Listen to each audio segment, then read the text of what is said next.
భూమి, ఆకాశం, జలమార్గం ఇలా మనకు 3 మార్గాలు ఉన్నాయి. జలమార్గంలో పయనించే నౌకలు, వాటిని పరిరక్షించే నావికాదళం సేవలకు గుర్తుగా ఈ నావికా దినోత్సవం జరుపుకుంటారు. నావికా దినోత్సవంపై యూనివర్సల్ న్యూస్ ప్రత్యేక కథనం. దేశం మొత్తం భారత నావికాదళం యొక్క ప్రత్యేక సందర్భాన్ని గొప్పదనాన్ని ఉత్సాహంతో జరుపుకుంటున్నారు. వాణిజ్య మార్గాలను ప్రవేశించడంలో అందుల ద్వారా అంతర్జాతీయంగా బలపడుతుంది.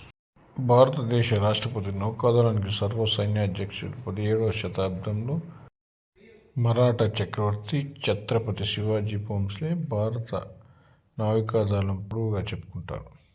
1971 డిసెంబర్ 4వ తేదీన భారత్ అతిపెద్ద పాకిస్తాన్ నౌకాశ్రయం నుంచి పోర్టుపై దాడి చేసి ముంచింది.